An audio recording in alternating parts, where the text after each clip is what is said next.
Doing today. It is me again, your favorite Texas trucker, man. I'm kicked back in one of my favorite places in the whole world, and that's in front of Big Blue. Front seat of Big Blue. Tell you, one of these days I might get rid of this truck, man, but it ain't gonna be right away, I can tell you that. Man, boy, today's been something. Today has been something. I know it's been quite a while since I've done a video. I do apologize to y'all for it. Let me see if I can change this just a little bit without it falling over on me. I just kind of got it perched up here, man, so I think that'll work. Hopefully it'll stay and it won't fall on me, and we'll be good to go. What we're going to talk about today, we're going to talk about this ELD mandate. All right, and you know, earlier today, Justin Wood, y'all may know him as Woody, he's got his YouTube channel. And I'll try to post a link to his YouTube channel in here somewhere. But if y'all know Woody, let him know that I put this up there, and you know, I'm talking about him. But he and I and a couple other guys on Facebook were talking about this ELD mandate and how OIDA has dropped the ball, and they lost the court case on it. And so it's probably a done deal that's going to go through. About the only chance, I mean, they're appealing to the Supreme Court, but it's not going to accomplish anything. About the only chance that we have is if enough people can appeal to the new president, Donald Trump, and make him see that that this is a detrimental rule and regulation, and it's going to be costly. And so I kind of want to address it in multiple different ways, and you know, and I want to put out there that the ELD mandate, or the whole issue with ELDs, enforcing ELDs. You know, honestly, a lot of drivers really don't give a shit about whether they do it on paper or whether they do it on ELDs. It's not that big of a deal. The issue with us is the cost associated with it. Okay, there's a lot of regulations in this law, and I don't know them all. I mean, the law has changed. The law has changed form from how it began to how it is right now, and I don't know what all the regulations are going to be concerning the ELDs. But I know that even the applications that are out there right now are going to have to change. Okay. And so there's going to be a cost. No matter how you look at it, there's going to be a cost. I mean, we're going to be forced to go to ELDs, and nobody's going to provide the service for free. Okay, it's going to cost. I don't know what the cost of a Qualcomm unit is, but there's a monthly cost associated with it also. Currently, that's a monthly cost I don't have to pay. But here pretty soon, it's going to be a monthly cost I have no choice but to pay. Some people who are owner-operators, that cost is going to be absorbed by their company. Okay, the company is going to put the ELD in their trucks free of charge. The driver's not going to have to pay anything for it. The owner-operator is not going to have to pay anything for it, and the company's going to cover the cost of the service, the monthly service. Okay, but my company's not that way. That's just not going to happen with my company. My company, we are all owner-operators, and our company expects us to pay all of the cost associated with our operation. It's my business. It's not my company's business. Okay, I'm contracted to my company to haul freight for my company. If the law states that I have to have an ELD in my truck in order to remain in compliance, then and if I want to continue hauling for my company, then I'm going to pay for putting the ELD in my truck, and I'm going to pay for maintaining that ELD. I'm going to pay for the monthly service on the ELD. Right now, that's a cost I don't have to absorb. Right now, I can go to any truck stop and I can buy logbook pages for $3.95. That $3.95 will cover me for a month. So per month, $3.95, that's my cost. But I don't even have to pay that because my company provides the paper logs with all their information on it. So I don't even have that cost right now. But when it comes time to buying one of these boxes, or renting one of these boxes, you have a monthly rental fee or you have a purchase price. And I've priced some of these, and they're averaging around $400 or $500 a piece. A lot of people are like, well, $400 or $500, that ain't shit. It is to me. It's a cost to me. It is shit. And then you've got all these rules and regulations associated with it. Like, you have to be able to email or print out your logbook. So now you've got to provide a printer that's compatible with your e-log, so that you can print out the logbook on the site, or you have to have an e-log that has the capacity to email the log page, last 7 days worth of log pages, to the DOT officer, and it's just, I can't do that. You know what I'm saying? I mean, the e-logs that are available right now, they don't have that capacity, so you have to get a printer that's compatible with the e-log, and I don't even know if any of them exist right now. You know what I'm saying? It's just it's a cost. It's a cost, and it's an unnecessary issue, right, that I shouldn't even have to deal with. All right, but then you move into the idea that there's no proof anywhere, there's no statistics anywhere, there's no study anywhere that e-logs do anything towards safety. As a matter of fact, the evidence is exactly in the opposite direction. The evidence indicates that e-logs actually cause more problems. Now, why is that so? I mean, why is it so that e-logs cause problems? Okay. Well, the problem is that you have a box telling you what you can do, when you can do it, how you can do it, where you can do it. Okay. And so you're constantly rushing against time. All right. Now,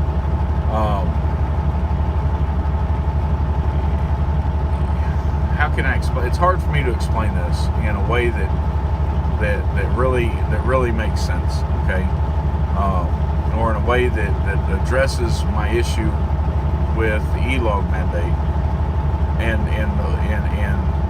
shows that the problem isn't whether or not you're on e-logs or whether or not you're on paper logs.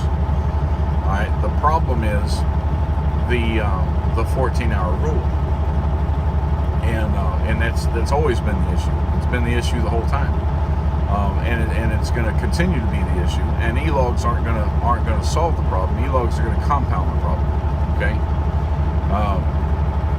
We all know that there's a lot of owner-operators out there that do not do things completely legal. We all know that. I mean, if you think that everybody is not, if you think that everybody's out here, running perfectly legal all the time, you've got your head buried in the sand. We all know that there's drivers out here that bend the rules, that push the rules, okay? All right, but I want to explain to you how the difference is on paper as opposed to e-logs. Because all of us, whether you're on e-logs or whether you're on paper, you're fighting this 14-hour rule. And so here's how this 14-hour rule works. All right, the HOS rules and regulations state that you have 14 hours within a 24-hour period. All right, 14 consecutive hours within a 24-hour period to complete 11 hours worth of drive time. In that 14-hour period, you can drive a total of 11 hours. Okay. In that 11-hour period of time, sometime between the first 8 hours of your drive time, you have to take a 30-minute mandatory break. So let's look at this. You get up at 5 o'clock in the morning. 5 o'clock in the morning, it's mandatory by our FMCSA rules and regulations that we do what's called pre-trip inspection on our truck. Okay, the minimum amount of time that you can log for a pre-trip inspection on paper logs is 15 minutes. So most drivers will log 15 minutes for pre-trip inspection. But owner-operators like me, I own my truck. I drive this truck every day. I'm in and out of this truck all the time. I do the maintenance on the truck myself. I know everything that's wrong with this truck. I know everything that's right with this truck. I know everything that's been fixed with this truck. So I know the things that I need to pay attention to, and I know the things I don't need to worry about right now because I've just repaired it recently. I can do a pre-trip on my truck, a satisfactory pre-trip, cover all the safety elements of my truck in about 5, maybe 8, 9 minutes, okay? If I see something that concerns me a little bit, then that 8, 9 minutes may extend to 10 minutes, 12 minutes, unless I've got to actually fix something. And if I have to fix something, then there's no telling how long it can take, and so this whole example is a waste of time. But I can pretty much do a pre-trip on my truck, we'll say 7 to 8 minutes. But I have to log 15, okay, because I'm on paper log, so I have to log 15 minutes. From the minute that I started my pre-trip, let's say 5 o'clock in the morning, I get up and I start a pre-trip. At 5 o'clock in the morning, my 14-hour clock starts, and my 14-hour clock doesn't stop for nothing.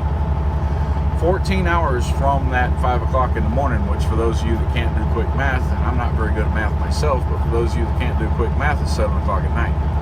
At 7 o'clock at night, my day is over with, period. Doesn't matter what's going on, doesn't matter what's happened in the middle of the day, it doesn't matter what delays I've had, it doesn't matter how much time I spent asleep. At 7 o'clock at night, my day is over with, period. End of story. And if that means that I'm stuck in traffic somewhere and I can't get out of it to find some place to stop, well, then that was what it means. That's where my day's over with at, right there, stuck in traffic. And if I drive one more minute past 7 o'clock, I'm in violation. Okay, so we've got that part done. Now I've done 15 minutes. 15 minutes is a pre-trip. I get in my truck and I drive for an hour. Okay, I drive until 6:15 in the morning. 6:15 in the morning, I pull in and I get fuel. Well, I can fuel my truck in about 7, 8 minutes. It doesn't take long to fuel my truck. As a matter of fact, I can start the fueling process before I even get the fuel out of it. Right? All I got to do is pull into the truck stop. I activate my app on my phone, the Pilot app on my phone. And from the Pilot app on my phone, I can start the pump. Pilot app, once I'm finished logging everything in there, which takes me all, because everything is already pre-entered in there. The only thing I actually have to enter is my odometer reading. So everything is already pre-entered in there. I can go through the whole process of starting a pump at Pilot in about 45 seconds. So I get up to the pump. My pumps, I've already got a code, right? I got a code that I enter into the pump. So I jump out of the truck, I enter the code into the pump, I stick the pumps in there, and I start them running. I start them running. While they're running, I wash my windshield. I do a walk around on the truck, make sure everything is kosher on the truck, right? Check the load, make sure everything's kosher on the load. Everything's good to go, right? By the time I'm done, pumps turn themselves off, right? I top it off real quick, hang up the pump, pull forward, go into the kiosk, right? Because they got a kiosk over at Pilot Flying J. I type my truck number into the kiosk, get my receipt, come back out, I'm out the door. Less than 10 minutes. But I got to log 15, right? Got to log 15 because that's just the way it goes. You know what I'm saying? Your time is only in 15-minute increments. So we started at 5 o'clock in the morning. We did a pre-trip from 5 o'clock till 5:15. We drove until 6:15. We got an hour worth of drive time in. We drove until 6:15. We did a fuel up from 6:15 to 6:30. Right? 6:30, I go ahead and I roll back out. I roll out for, we'll say, 3 hours. So I roll out till 9:30. Okay. I go out at 9:30, I get to, we'll say, because I was checking my load at the fuel island, we don't want to screw up our example, right? I get to the shipper, or to the receiver, right? And I get to the receiver at 9:30, okay? 3 more hours. So I get to the receiver at 9:30. Now I've got 4 hours of drive time in, I've got 30 minutes worth of on-duty time in. Now I'm going to get to the receiver and I'm going to unload. Okay, it takes me about 15 minutes to take all my straps off. While I'm taking all my straps off my load, they're already unloading me. So by the time I'm finished with my straps, they're done unloading me. Now, the whole unload process takes about 15 minutes, but then I got to get paperwork signed. So I get paperwork signed, take care of all that, and that takes me about 30 minutes normally, right? But let's say it doesn't work like that. Okay, so I get there at 9:15 or 9:30. I get there at 9:30. I go in, I check in, I turn my paperwork into them, so I check in. That takes me about 5 minutes, but I got to log 15 minutes, right? It's minimum I can log, 15 minutes. And then I get found out that, well, there's 5 trucks ahead of me, so I got to wait for those 5 trucks. All right? I got to wait for those 5 trucks. I can't move up. I can't even start getting loaded until those trucks are done. They're going to let me know. So they tell me, go back out your truck. We'll come out, we'll get you when you're ready. No problem. Come out and get me. I don't have to log that on duty. right? So what I got to do now is I got to log that 15 minutes I checked in. I check that in. I'm on duty at 6:45. I go back out to my truck at 6:45. I go into the sleeper berth. I take a nap. I have 5 trucks ahead of me, but let's say they're running a little slow today, and each truck takes an hour. So 5 hours later, they come up to me and they knock on my door. They wake me up. I've been in the sleep berth for 5 hours now. All right, so I had a 5-hour nap. 5 hours later, I get up. They're like, all right, we're ready for you. Get up there. All right, so I logged an hour worth of drive time, 30 minutes worth on, or 45 minutes worth on duty time, and 5 hours in the sleeper berth. But here's the problem, right? Remember, we got here at 9:30. Checked in at 9:45. 9:45, 10:45, 11:45, 12:45, 1:45, 2:45. Takes them an hour to unload me. 3:45. 3:45. Alright, here's the problem. I've lost 5 hours. 5 hours out of that 14-hour clock. 5 hours I spent asleep that I lost off that 14-hour clock. 5 hours I spent asleep. I'm ready to go, man. I've had a 5-hour nap. I'm ready to go. But I've only got, what did I say? 3:45? I've only got 3 hours and 15 minutes left in my day. I've got 3 hours and 15 minutes left in my day. My day's shot. 3 hours, 15 minutes. Well, let's say my next load, I've already got my next load, right? My next load is going to be 2.5 hours away from picking up. When I get there, I pick up 2.5 hours. All right? 30 minutes to unload. I got 15 minutes. 15 minutes to find some place to park. 15 minutes. Didn't get nothing done. Didn't get anything accomplished. I dropped the load, picked up the load. Didn't drive anywhere. I drove back and forth, to the place, but I didn't get anything done.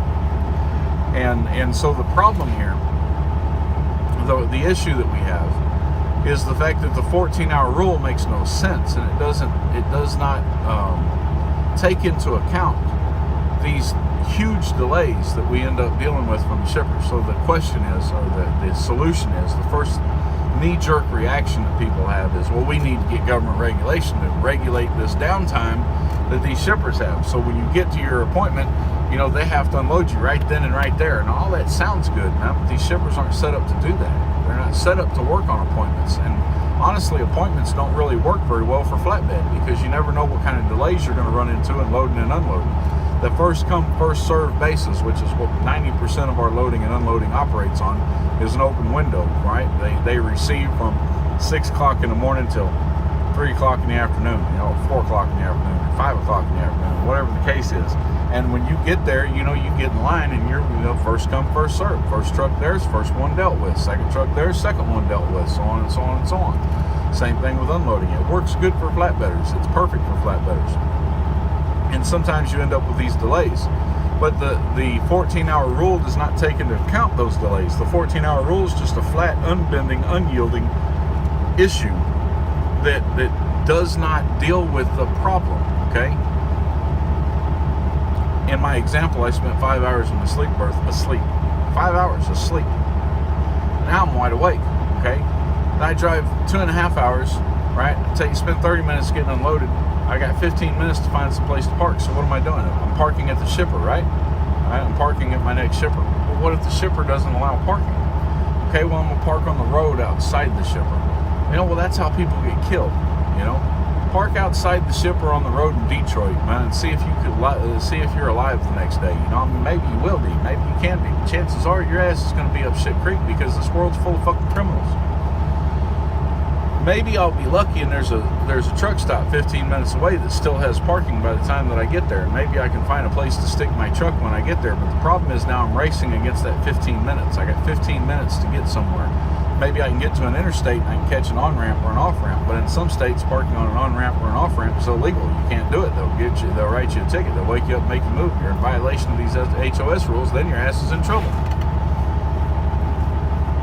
Here's the issue, man, and here's our solution. Me and Woody were talking about this. Me and a couple other guys in Woody were talking about this. There was more than just me and Woody in the conversation. There was maybe 4 or 5 different guys in the conversation, but me and Woody were really kind of, we were on the same page with it. You know what I'm saying? And what we believe, what we hope that some of you guys will understand, and I hope that some of you guys will maybe even fall in line with, man, and maybe we can get the word around. So, I would ask that you share the video out, put it out everywhere. Put it out everywhere, man. We want these videos to go viral. This video that I'm doing right here, Woody's video that he's doing, we want these videos to go viral. Haven't seen Woody's video. I don't know what he's going to say. He hasn't seen my video. He doesn't know what I'm going to say.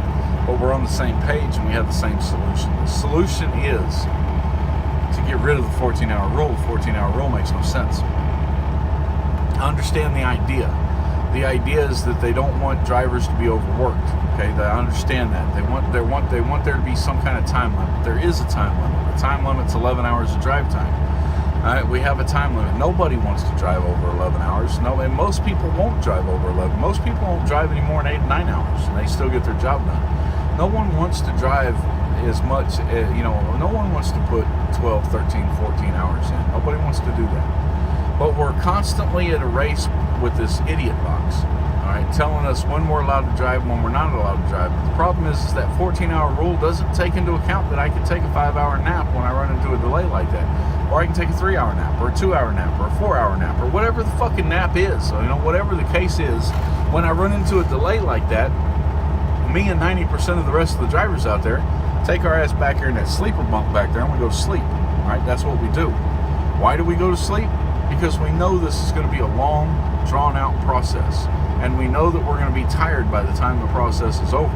So in order to deal with it, we go to sleep, right? We get us a nap, take us a nap in. Well, here's the problem with it, okay? So let's say that I'm lucky in all counts. Let's say I'm lucky on all counts, and then I get to the shipper, and there's a truck stop within 15 minutes, and I can get to that truck stop in the time that I have left to drive in, and that when I get to that truck stop, I can find parking. So I can get myself parked and I can get settled for the night. But the problem is I've had a 5-hour nap. I can't go to sleep. I'm wide awake.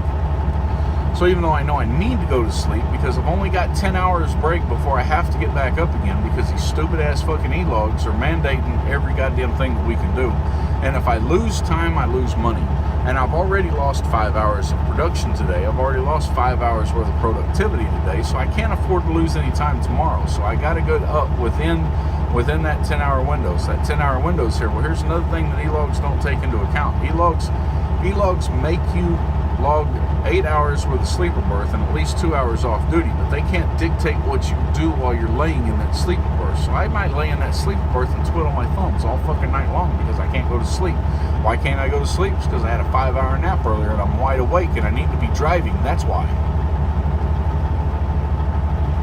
So instead, all I'm doing is getting aggravated, right? Because I'm laying here at night and I can't go to fucking sleep. So I get parked maybe about 9, 10 o'clock in the morning at night, maybe 11 o'clock at night. I finally doze off. But I've only got maybe 3-4 hours worth of sleep before I got to be back up again and I got to hit the road. So now I'm hitting the road tired, right?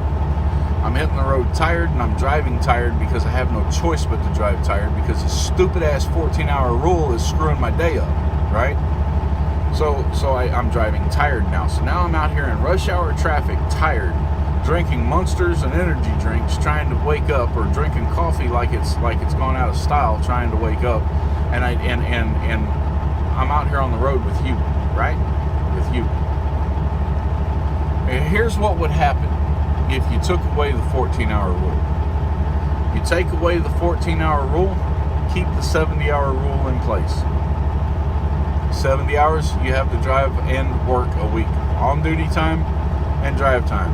Total of 70 hours a week. Do away with the 14-hour rule. Get rid of it. Doesn't even exist anymore, right?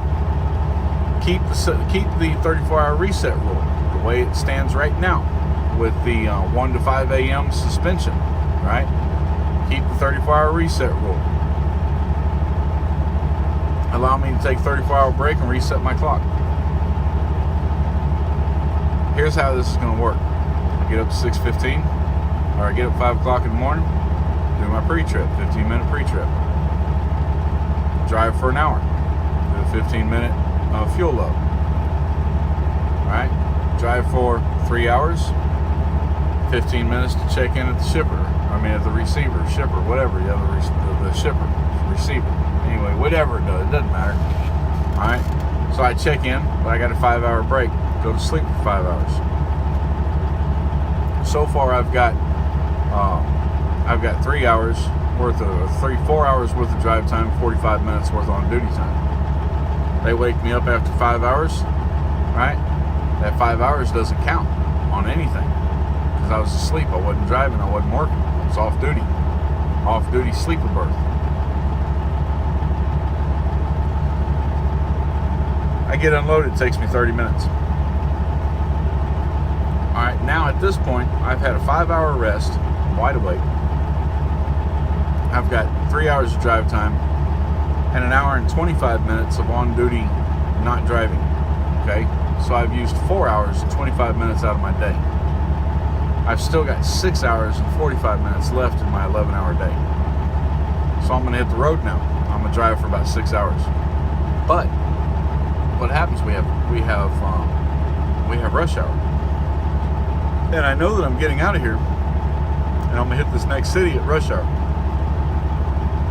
So what I'm going to do is I'm going to stop. Okay, I'm going to stop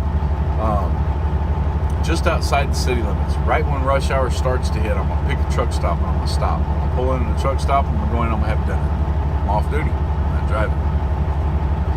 Off duty time isn't going to count, right? So I'm off duty. I'm having dinner. I'm relaxing. Give it 2 or 3 hours. Let 3 hours pass. Okay. Maybe in that, after I eat dinner, I go out in the truck, I take another little nap. Maybe I don't need a nap. Maybe I'm good to go. So I sit there and I eat dinner for a couple of, an hour or so. But I give it about 3 hours, let traffic die down. What I've done now is I've removed myself from traffic congestion, and I have freed up traffic like a lot of other drivers are going to do, because we don't want to drive through rush hour traffic, but we don't have any choice but to drive through rush hour traffic. So we stop before we go through the rush hour traffic because we're not confined by that 14-hour rule anymore, so we don't have to push when it's not safe to push. We let the rush hour traffic die down 2 or 3 hours. That's all it takes. A couple hours, 2 or 3 hours. In that time we eat, maybe get a little bit of exercise, maybe get out and move around a little bit, and then we hit the road again. We fly through. We run, the rest of our time out. We get close to being done for the day, or if I start feeling tired, I know I don't have to push. You know what I'm saying? I know I don't have to push because I'm not constrained by that 14-hour rule anymore. So if I'm tired, I don't have to try to drive through it. See, when you're constrained by that 14-hour rule, you have to drive through it even when you're tired. You cannot afford to stop. You can't afford to stop, because if you stop, it eats up that 14-hour clock. Doesn't stop. You stop, the 14-hour clock doesn't stop, so you don't have time to take breaks.